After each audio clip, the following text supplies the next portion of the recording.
your money. Personal finance workshop on mutual funds on December 7th and 8th. Register now.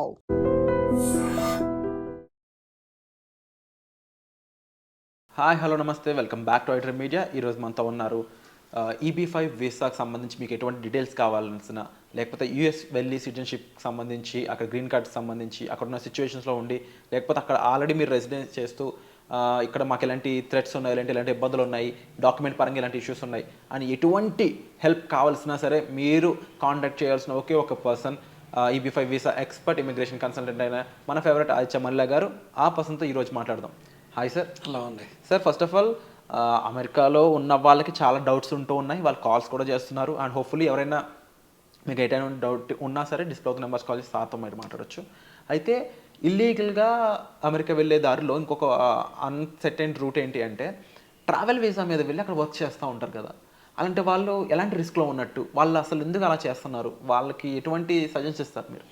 So మనం ఆ topic మాట్లాడుకునే ముందు అసలు EB5లో travel restrictions ఏముంటాయి మాట్లాడుకుందాం.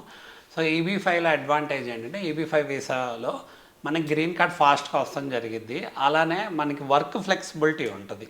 మనకి ఏంటంటే వర్క్ ఆథరైజేషన్ వస్తుంది కాబట్టి through out all across US ఎక్కడైనా వర్క్ చేసుకోవచ్చు.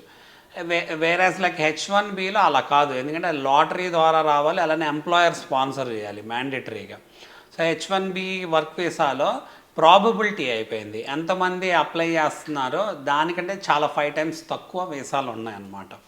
సో EB5లో అడ్వాంటేజ్ ఏంటి అంటే, నువ్వు ఆల్ అక్రాస్ ద యుఎస్ ఎక్కడైనా వర్క్ చేసుకోవచ్చు. First thing, for entire family work చేసుకోవచ్చు. మోర్ ఓవర్ ఏంటంటే, మనం ఇండియాకి యూఎస్కి కూడా ట్రావెల్ చేయొచ్చు, ఎటువంటి రెస్ట్రిక్షన్స్ ఉండదు. ఎందుకంటే మనకి ట్రావెల్కి రిలేటెడ్ అడ్వాన్స్ పేరోల్ అప్లికేషన్ వేయటం జరిగిద్ది కాబట్టి, ఆ అప్లికేషన్ అప్రూవ్ అయ్యిద్ది కాబట్టి దాన్ని బేస్ చేసుకొని మనం అటు ఇటు ట్రావెల్ చేయొచ్చు. More over conditional green card వచ్చాక ట్రావెల్ రెస్ట్రిక్షన్స్ అనేది ఏమి ఉండదు, అక్కడైనా ఎక్కడైనా వర్క్ చేసుకోవచ్చు. అదే అడ్వాంటేజ్ అనమాట EB5 వీసాలో.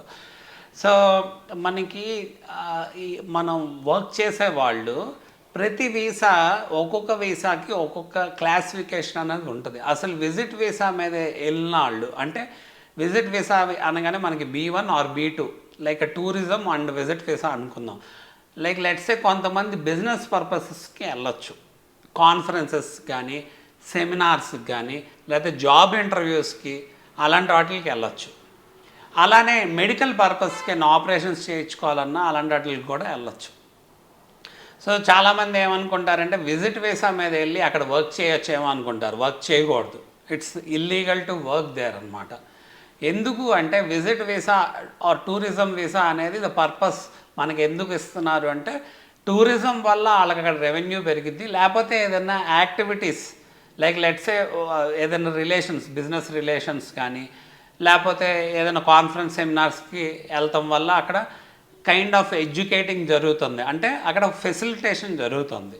బట్ మనకి కొంతమంది ఏం చేస్తున్నారంటే, విజిట్ వీసా మీద వెళ్ళి ఇల్లీగల్గా అక్కడ వర్క్ చేయడం జరుగుతుంది. వర్క్ అనగానే మన వాళ్ళు అక్కడ మనకి అవైలబుల్గా ఉన్నాయి ఏంటి, గ్రాసరీ స్టోర్స్, లేదా ఏదైనా రీటైల్ మార్ట్స్ లాంటివి. మోర్ ఓవర్ ఏంటంటే రెస్టారెంట్స్లో వర్క్ చేస్తున్నారు, ఇప్పుడు ఎక్కువ గ్యాస్ స్టేషన్స్లో చేస్తున్నారు, హోటల్స్లో చేస్తున్నారు. అలానే ఎక్కువ నానీ కింద చేస్తున్నారు, అంటే బేబీ సిట్టింగ్ అవి చేస్తున్నారు. ఇప్పుడు చాలామంది జాబ్స్ వాళ్ళకి వీసా కన్స్ట్రెయింట్స్ ఉన్నాయి కదా, యూఎస్లో ఉండి కూడా వాళ్ళు ఏంటంటే వీసా కన్స్ట్రెయింట్స్ ఉన్నవాళ్ళు లైక్ లెట్స్ డిపెండెంట్ వీసా మీదకి వెళ్ళి, డిపెండెంట్ వీసా మీద ఒక స్టేజ్ వరకు వర్క్ చేయకూడదు డెఫినెట్గా.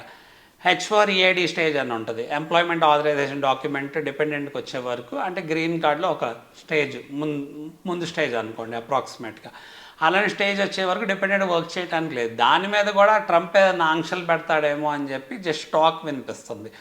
సో ఎవరైతే డిపెండెంట్ మీద ఉన్నారో EAD స్టేజ్ మీద లేకుండా, వాళ్ళు ఖాళీగా ఉంటాం ఎందుకు అని ఇలాంటి ఆప్షన్స్ ఆప్ట్ చేసుకుంటున్నారు.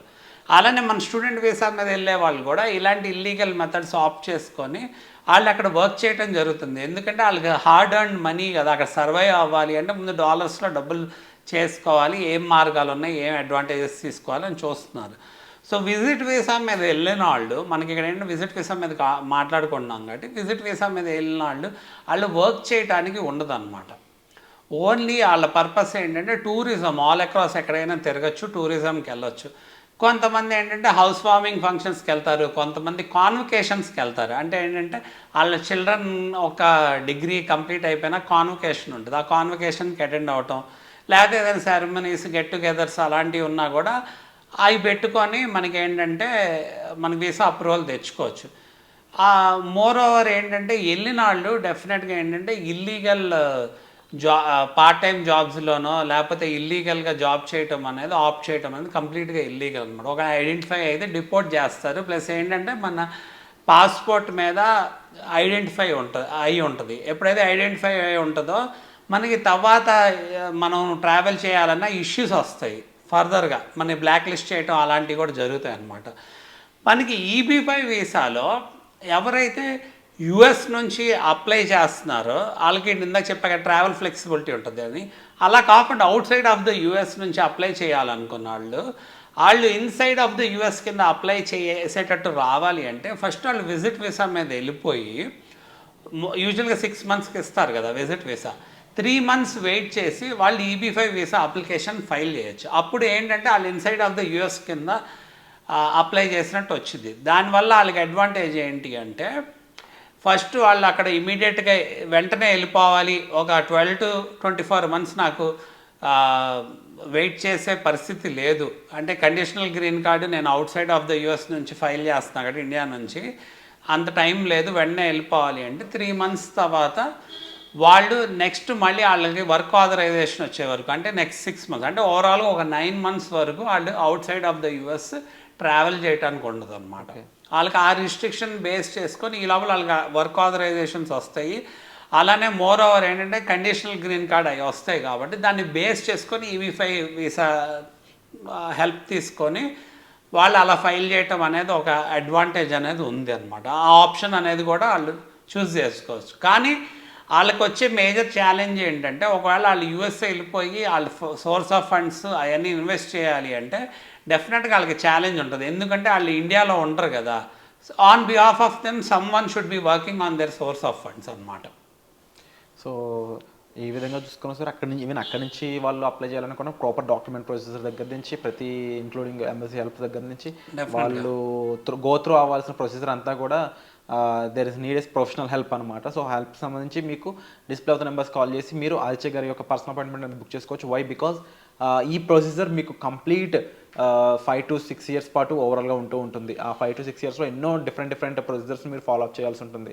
దానికి ఒక రైట్ ప్రొఫెషన్ ఉన్నట్లయితే అమెరికన్ వీసా, ఏదైతే మీకు కావాల్సిన సిటిజన్షిప్ ఉందో అది మీ చేతిలో ఉంటుంది. ఈవెన్ కండిషనల్ గ్రీన్ కార్డ్ అయినా సరే దాంతో మీరు ఫుల్ ఫ్లెడ్జ్డ్గా ఏమేమి యాక్సెస్ చేయొచ్చు అమెరికాలో అనేది మీకు పూర్తి వివరాలు అనేవి ఆన్ కాల్ సార్ మీకు ప్రొవైడ్ చేయడం జరుగుతుంది. అండ్ 100% ఆ సపోర్ట్ కోసం మీరు డిస్ప్లే నెంబర్స్ కాల్ చేసి సార్తో మీరు పర్సనల్గా మాట్లాడవచ్చు. Thank you so much. Thank you.